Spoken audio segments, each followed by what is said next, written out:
Hello sports fans, it is Monday, September the 16th, the year 2013, and as usual, a lot to get to in the sports world, so let's get it going right now. It's great to be back with you guys. It's been a long time.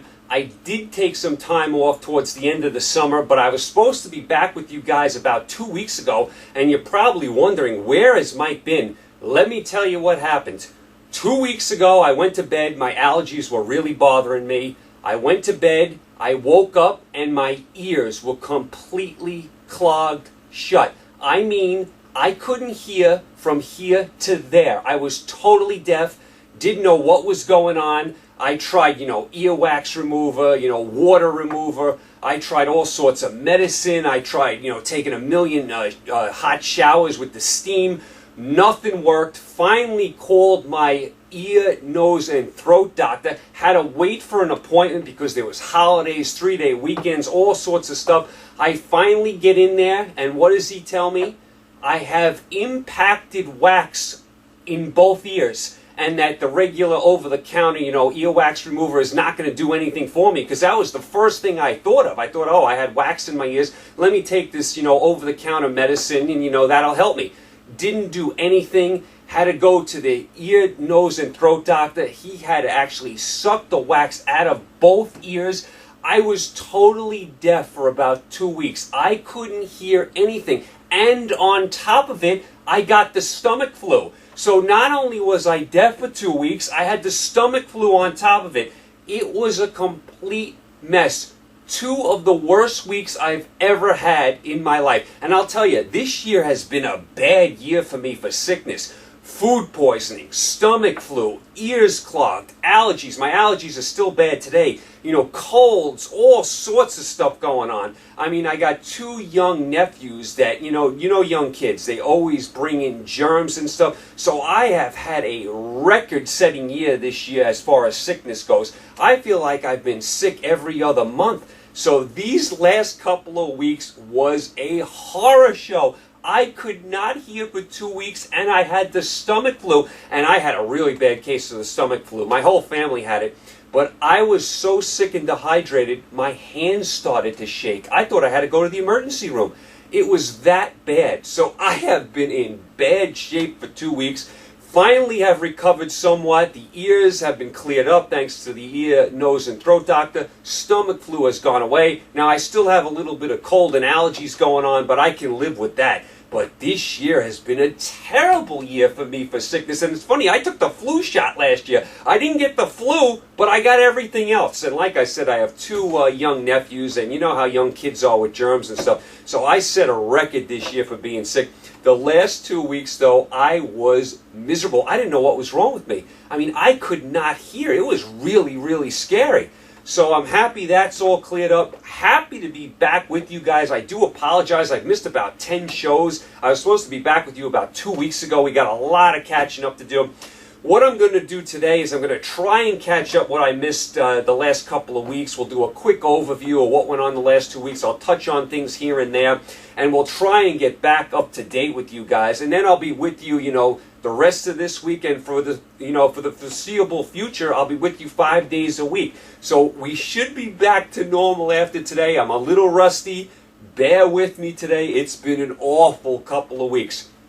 Anyway, let's get to the NFL. Let's get to week 2 in the NFL. Let's start with the Thursday night game where the New England Patriots at home beat the New York Jets 13-10 in an ugly, sloppy, just abysmal game. New England has a million guys out. I mean, Amendola is out. It looks like he's going to miss some time. Gronkowski's still out. We know Hernandez is gone.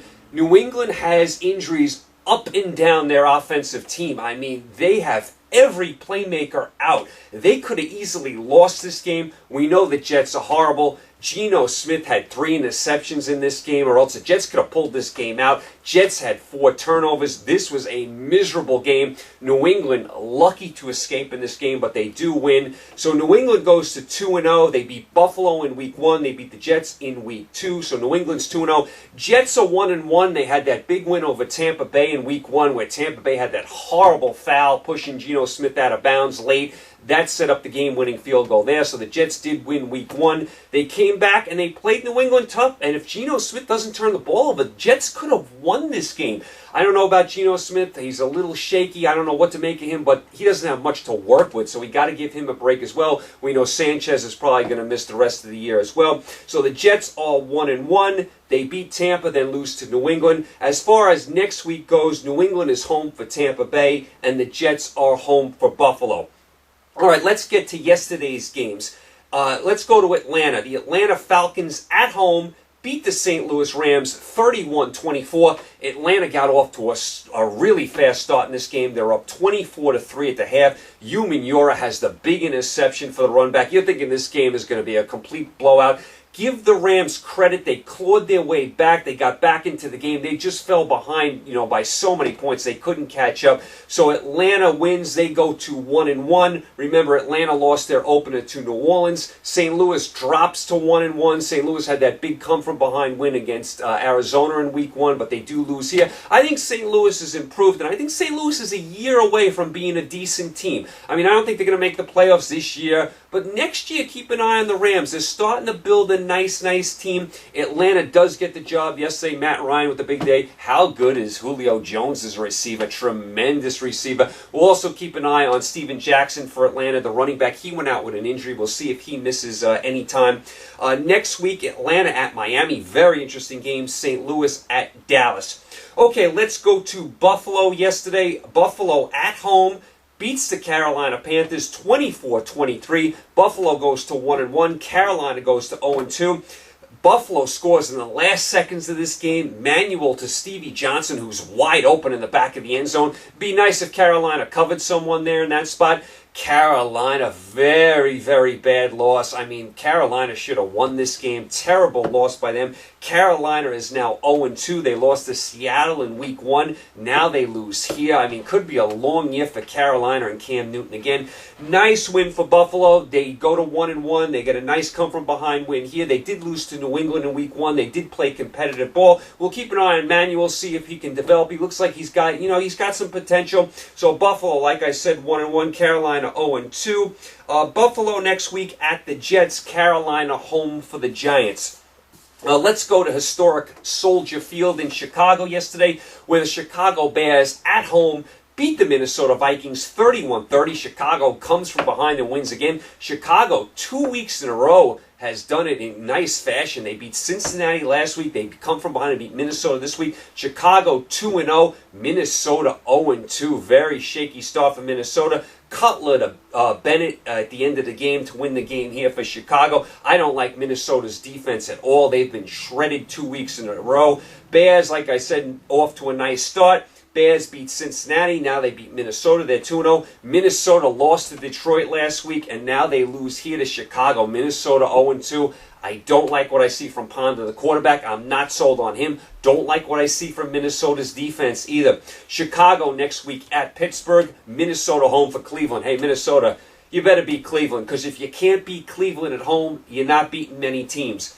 Let's go to Green Bay, another historic setting, Lambeau Field in Green Bay, where Green Bay just pasted the Washington Redskins 38-20. The game wasn't even this close. Rodgers was on absolute fire, almost 500 yards passing. Green Bay almost 600 yards of offense. Green Bay goes to 1-1. Remember, they lost to San Francisco in week 1. They come back with a win here. Washington 0-2. Washington loses to Philadelphia in week 1. Now they come back and get pasted here. Robert Griffin III, obviously not 100%. Washington's got all kinds of problems. I like Washington. I like Robert Griffin, but they are in major trouble early in the season. They are digging themselves a big hole. They are 0-2. As far as next week, Green Bay at Cincinnati. Tremendous game. Washington home for Detroit. Interesting game. Let's go to Indianapolis yesterday. The Indianapolis Colts at home against the Miami Dolphins. The Dolphins with a nice road win. The Dolphins win 24-20. The Dolphins are 2-0. They have won 2 road games. They won in Cleveland week 1. Now they win here in Indianapolis. Colts dropped to 1-1. They beat Oakland in week 1. They fall short here. I thought for sure the Colts were going to come back at the end of this game. The Colts always come back with Andrew Luck, especially at home, to take these games. Even in week 1, they were down to the Raiders, rallied to win. I thought for sure the Colts were going to do it again here. Give Miami credit. Nice road win. I like what I see from Tannehill, the quarterback of Miami. Miami 2-0 and 2-0 on the road. Miami next week hosts Atlanta. Tremendous game there. Indianapolis at San Francisco. Good luck after San Francisco took it on the chin last night. San Francisco should be angry next week. So that's where we are with the Indianapolis-Miami game. Let's go to Kansas City, another one of my favorite stadiums, Arrowhead, where the Kansas City Chiefs hold on and beat the Dallas Cowboys 17-16. Chiefs go to 2-0 under Andy Reid. Dallas drops to 1-1. Remember, Kansas City had beat Jacksonville in week 1. Dallas had beat the Giants in week 1. This was a very, very nice game. Dallas actually kicked a field goal with a few minutes left to go to be down only 1. Kansas City was up 17-16, but Kansas City got the ball back and ran the clock out. Nice job by the Chiefs. Alex Smith playing nice football so far for the Chiefs, the quarterback. I like Andy Reid as the coach. The Chiefs had talent. We saw it last year. They just did so many just bonehead things throughout the year. They just did all these bizarro things to find new and creative ways to lose. Kansas City won 2 games last year. They already have 2 wins this year. Nice win by Kansas City. Kansas City at Philadelphia on Thursday night. Interesting game. Dallas home for St. Louis. Let's go to Baltimore, where the Baltimore Ravens beat the Cleveland Browns 14-6. Baltimore goes to 1-1. Remember, they got hammered by Denver in week 1. They come back with a win here. Cleveland 0-2, and Cleveland cannot score. They couldn't score in week 1 against Miami at home when they lost to the Dolphins. They score 6 points here. In today's NFL, you cannot win when you score 10 points. 6 points. I mean, Whedon, I don't know what to make of him at quarterback. The Browns have no weapons. I mean, they play hard. They have a good defense. They just can't score. They can't get anything done. Baltimore was ripe to be picked off yesterday. Cleveland has no offensive firepower whatsoever. We'll keep an eye on Ray Rice. He left with an injury. We'll see how long he's out, if he misses any time at all. Baltimore 1-1, Cleveland 0-2. Baltimore home for Houston next week. Nice game. Cleveland at Minnesota.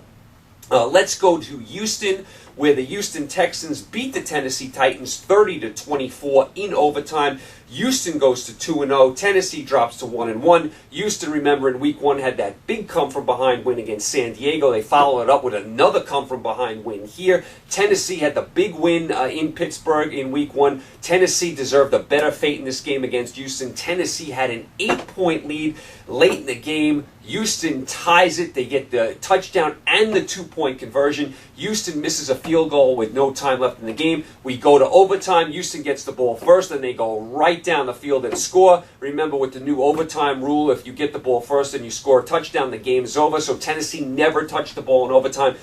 Tough loss for Tennessee. Tennessee much improved. They play good defense. They probably deserve to win this game. Houston, I'll tell you, 2 games in a row they've come from behind to win. So nice job by the Texans. Houston at Baltimore next week. Tennessee home for San Diego. That is an interesting game as well. Let's go to Philadelphia yesterday, where the San Diego Chargers go into Philadelphia and beat the Eagles 33-30. Chargers go to 1-1. Eagles drop to 1-1. Remember, the Chargers blew the game to Houston in week 1. They come back with a nice road win here. Eagles looked very good in week 1 against Washington, getting that nice road win. They follow it up, which what I think is a bad loss yesterday. I'll tell you, we know the Eagle offense is going to be great with Vic and all their offensive firepower and the new coach and all that. They need to play some defense. Their defense was shredded by Phillip Rivers yesterday. The Eagles could not get San Diego off the field. I mean, the Eagles put up 30 points and barely had the ball, but San Diego just continued to get first downs, touchdowns, field goals.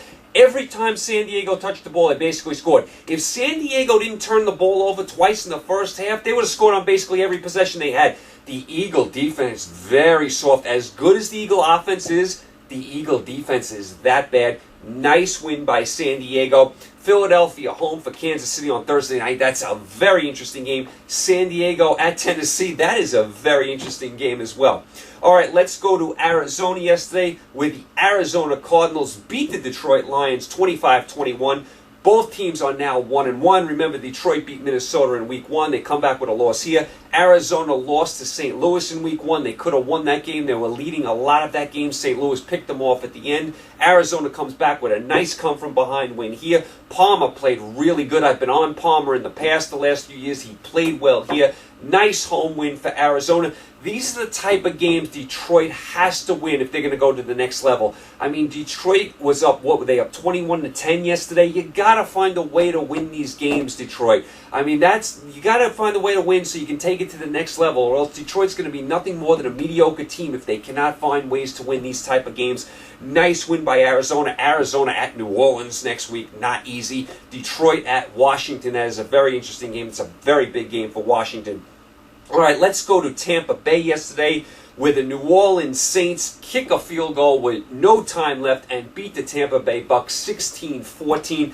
Very strange game. This game was delayed because of lightning. New Orleans was moving the ball up and down the field but shooting themselves in the foot. They get stopped on the goal line. Then they miss a field goal. Then Breeze throws a pick six the other way for 85 yards. Tampa Bay offense couldn't do anything. I don't know what's going on with Freeman at quarterback. He wants to be traded. He's not getting along with Chiano. I mean, Tampa Bay plays hard, but there's something going on there. They're just not on the same page. Their offense is awful. They almost stole this game. New Orleans dominated the game. Tampa Bay almost stole it. New Orleans does kick the field goal with no time left. So New Orleans goes to 2-0. Remember, they had that nice win in week 1 against Atlanta. They come back to win here. New Orleans 2-0. Tampa Bay 0-2 and a bad 0-2. They had a horrific loss to the Jets because of that late hit out of bounds. They lost to the Jets of all teams. Now they come back and lose at the buzzer again. So 2 times in a row, Tampa Bay's been picked off at the buzzer. Like I said, keep an eye on the Shiano-Freeman relationship. I mean, all sorts of things going on in Tampa Bay. Tampa Bay 0-2, New Orleans 2-0. Tampa Bay at New England next week. Good luck there, although New England is shorthanded. We saw that against the Jets, so I don't rule out Tampa Bay winning that game, but it's never easy to win up in New England. And New Orleans home for Arizona. All right, let's go out to Oakland, where the Oakland Raiders at home beat the Jacksonville Jaguars 19-9. Oakland is 1-1, Jacksonville 0-2. Oakland played a decent game in week 1 before falling to Indianapolis. They come back with a decent effort here at home, and they beat Jacksonville. Jacksonville, to me, looks like the worst team in football. They get pasted in week 1 against Kansas City at home, where they score 2 points. Now here against the Raiders, they scored 9 points. I mean, Gabbert hurt again. All sorts of problems for Jacksonville. They look like the worst team in football by far. Jacksonville 0-2, Raiders 1-1. Oakland at Denver next week on Monday night. It's an interesting rivalry game, although I don't think Oakland can win at Denver. Jacksonville at Seattle. What is the spread going to be on that game? 100 points? Seattle never loses at home. They're playing Jacksonville. Seattle should win that game 56-0. Good luck, Jacksonville, with that one. Bright spot for Jacksonville. They look like they're going to get the number 1 pick. All right, let's move on to the Meadowlands in New Jersey yesterday, where the Denver Broncos beat the New York Giants 41-23. Denver goes to 2-0. Remember, they beat Baltimore in week 1. They come back with a nice road win here. Giants 0-2, lost at Dallas week 1. Didn't look good yesterday. Eli Manning atrocious yesterday. 4 interceptions, throwing the ball all over the place. It's funny. The Mannings, typical Mannings yesterday. Peyton Manning's great in the regular season, shaking the playoffs. Eli is not so great in the regular season, but tremendous in the playoffs. And you saw it here yesterday. Peyton outplayed Eli by far. I don't like what I see from the Giant defense. I mean, Denver moved the ball up and down the field. Denver looks like one of the best teams in football, even without Von Miller, who's on suspension. But we know the deal with Peyton Manning. They're going to have a big regular season. What is he going to do in the playoffs? Shaky times right now for the Giants. Giants at Carolina next week. That is a must-win for both teams. We'll keep an eye on that game. Denver home for Oakland.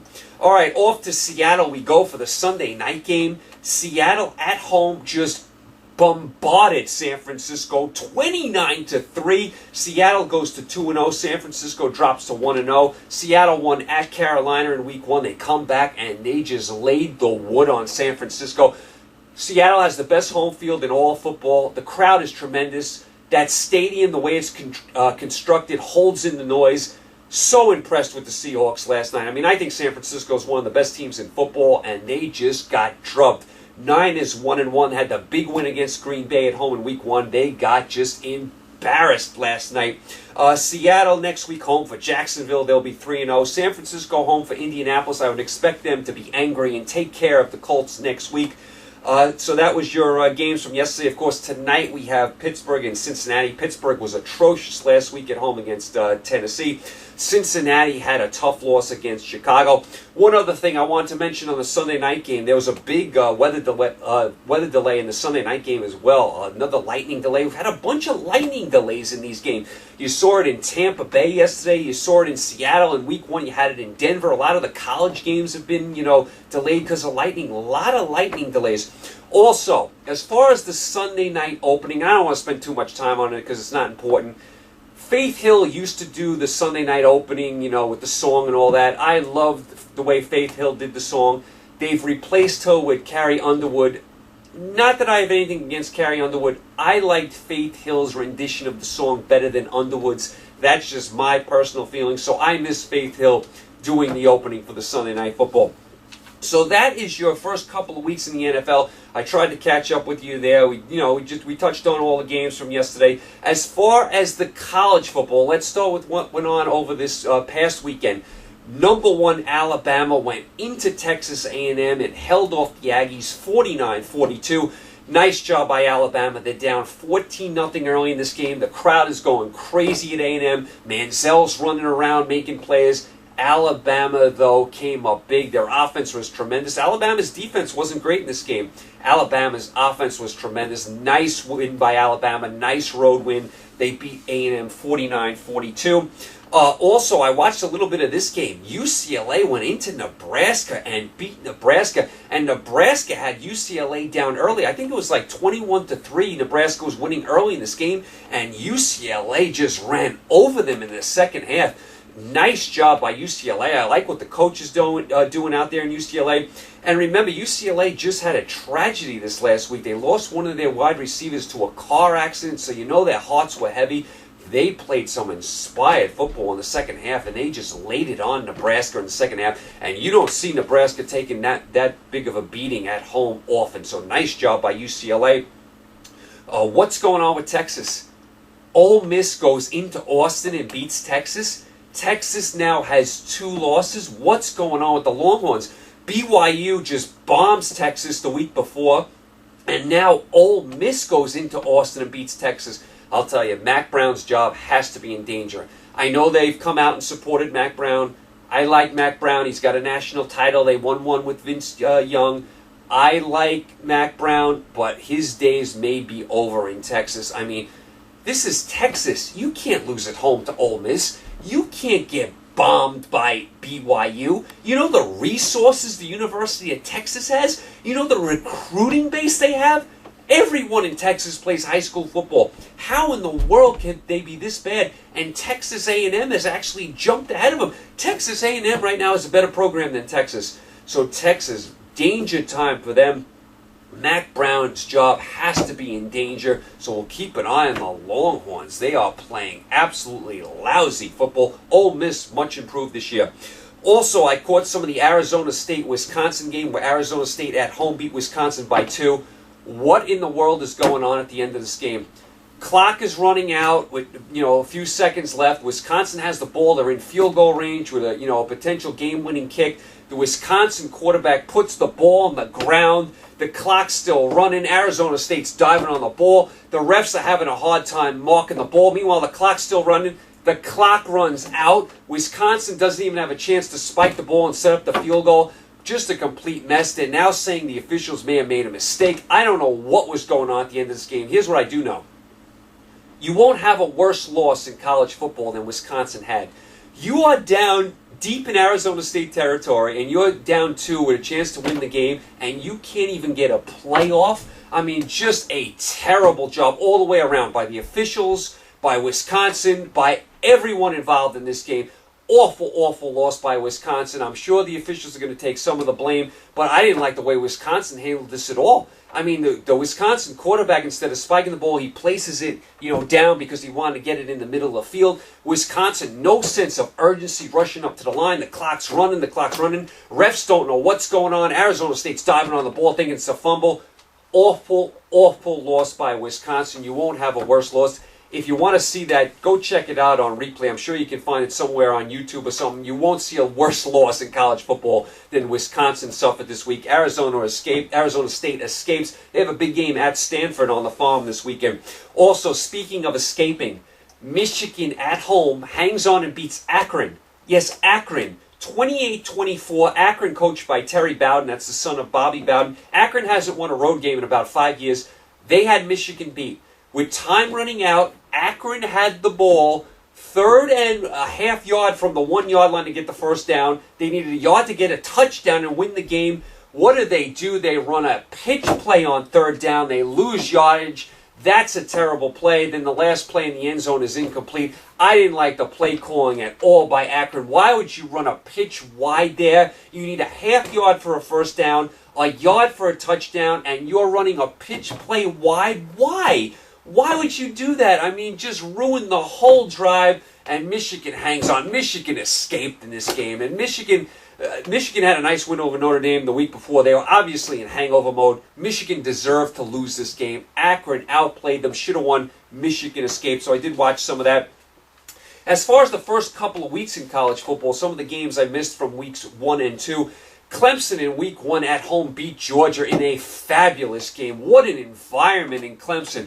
Put Clemson, South Carolina on your bucket list. That is a must-see stadium. The crowd was to die for against Georgia. So nice win by Clemson there. LSU in week 1 beat TCU. TCU 2 losses already. They lost to Texas Tech as well. I watched Washington at home beat Boise State. Washington redid their stadium. Just tremendous the way they redid it, the way they did the seats. You have the water in the back. Put that on your bucket list as well. Washington Husky Stadium. So Washington beat Boise. That was a nice win there. Washington followed it up. Had a nice win against Illinois this weekend. As far as week 2 in college football, Miami at home upset Florida. That was a bad loss for Florida. Georgia came back at home and beat South Carolina. That was an important win for Georgia. Couldn't afford to go 0-2. Like I said before, BYU routed Texas, just blew them out. And BYU had already had a loss. BYU lost to Virginia, but they came back and hammered Texas. Texas now 2 losses already. Michigan beat Notre Dame, as I mentioned. How about Washington State beating USC at the Coliseum 10-7? 10-7. Washington State, coached by Mike Leach, who loves offense and doesn't have any defense at all. USC only gets 7 points at home.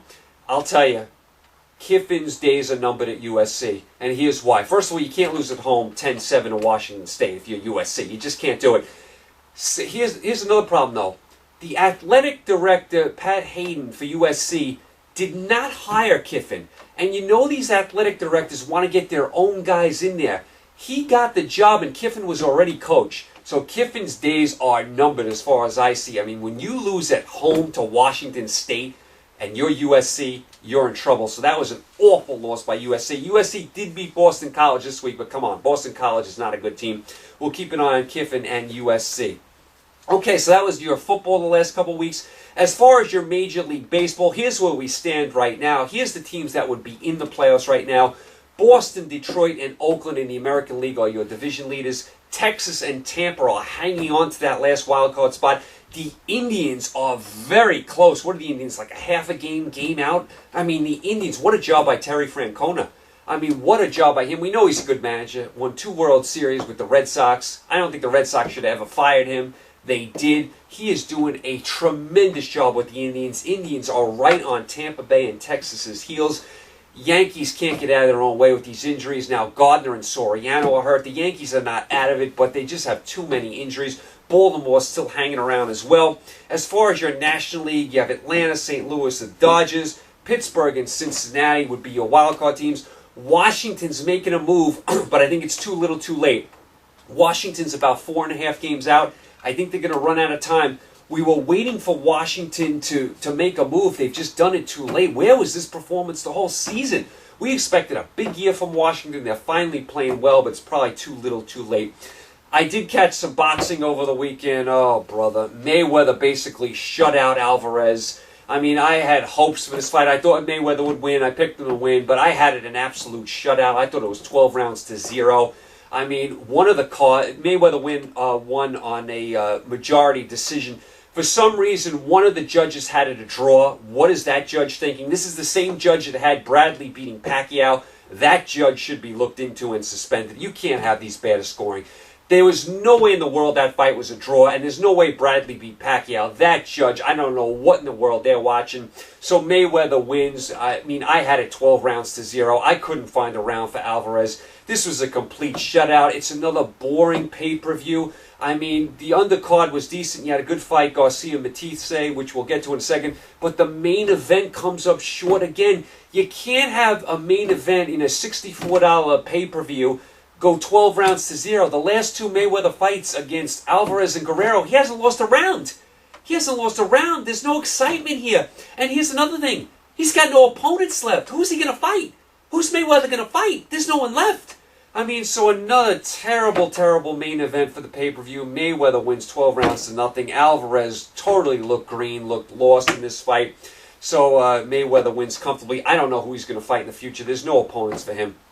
As far as the undercard, Garcia beat Matisse in a unanimous decision. This was a good fight. Matisse was controlling this fight early, but then his eyes shut, and then Garcia took over from there, dominated the second half of the fight. Garcia wins. He gets a late knockdown to win to secure the win as well. Matisse's corner didn't have end swell in the corner. His eye is swelling shut, and the corner doesn't have end swell. What's going on? What's your job as a cornerman? What are you doing? I mean, you don't have end swell in your corner and your fighter's eye is closing shut. And at that point in the fight, he was winning the fight, Matisse. Once his eyes shut, he had no chance. Garcia pulls it out. I was talking about Mayweather opponents. Mayweather will probably fight Garcia next. I mean, I like Garcia, but he's not in Mayweather's league. I mean, he was lucky to win this fight. If Matisse's eye doesn't shut, he may lose. I didn't like Garcia's performance against Judah. I don't think he has any chance against Mayweather. So that was some of the boxing I caught over the weekend. As far as soccer, since we've been away, the United States men's soccer team does qualify for the World Cup in Brazil. They had a nice win against Mexico 2-0 in Columbus. Great atmosphere in Columbus, Ohio. Very, very pro-American. I love to see that. All the American flags. Very big home field advantage. So the United States qualifies for the World Cup. What's going on with Mexico? They may not make the World Cup. Are you kidding me? They may not make the World Cup. They are in severe danger not making the World Cup, so I did catch some of the soccer. As far as the U.S. Open tennis, same old, same old. Rafael Nadal wins on the men's side. Serena Williams wins on the women's side. As far as the men's side, the same group of 3 or 4 players wins every tournament for the last 6 years. Nadal is getting up there where he's going to be considered one of the all-time greats. He's going to pass Pete Sampras pretty soon. He's got a chance to catch Federer, which is unbelievable. Rafael Nadal, one of the all-time greats. And how about Serena Williams? Keeps rolling, even at her advanced age for tennis, and she just mows down everyone in the U.S. Open. So Serena wins again. Tremendous job by her. Okay, as far as tonight, what to watch, we have on Monday Night Football, Pittsburgh at Cincinnati. The Steelers were absolutely atrocious in Week 1 at home against Tennessee. Scored 9 points and scored their only touchdown late in the game. They basically had 2 points for most of the game at home. Steelers' offensive line decimated already. Running back situation a mess. Steelers got all sorts of issues. I would expect Cincinnati, coming off a tough loss to Chicago, to take care of business tonight against the Steelers. I like the Bengals tonight. As far as your baseball tonight, big series. Texas at Tampa. Those two teams battling for the last wild card spot. You got Atlanta at Washington. Washington's starting to make a move, but it's probably too late. You got Cleveland against Kansas City. Cleveland's sneaking up on the wild card. Baltimore's still hanging around. Yankees, I believe, have the night off. I think they're in Toronto tomorrow. They're not out of it, but the injuries keep piling up for the Yankees. I mean, now you got a bunch of other guys out. Soriano's nursing an injury. You got Gardner out now. Teixeira's out for the year. Jeter's out for the year. Complete mess for the Yankees, but they still are alive. So you got your Monday Night Football tonight. You got your baseball tonight. We're pretty much caught up. I tried to catch up for the last couple weeks, and some of the stuff I missed over the summer. I didn't go too in-depth in everything. Want to skim over everything, give you a little overview of what we missed. I will be back with you the rest of this week, and we're going to get back up to date. Tomorrow we'll discuss the Monday Night Football game. Wednesday we'll do our college picks. Thursday we'll do our NFL picks. Friday maybe we'll get into a little preview of the baseball over the weekend. We'll also touch on the Thursday night game. It's a nice game. Kansas City and Philadelphia, very, very interesting game. Kansas City much improved. We know the Eagles are great on offense. Can they stop anyone? So we got a lot to do. I should be back with you now pretty much every day for the foreseeable future. Knock on wood. Let's hope I don't get any more stomach flus or, earwax or colds or anything else. Because I have had the worst luck with sickness over the last year, and these last couple of weeks were just awful. Believe me, I was struggling. I couldn't hear. I had the stomach flu. I was missing my sports. I wasn't even enjoying the games because I couldn't hear the TV. I was a complete mess. Very happy to be back with you guys. You guys, thanks for being patient with me. Thanks for hanging in there. Thanks for the support as always. You guys, enjoy the baseball tonight. Enjoy the Monday Night Football game tonight. I will be back with you guys tomorrow, Tuesday. We'll recap it all. You guys stay safe. Enjoy the games. Talk to you tomorrow, Tuesday. Take care.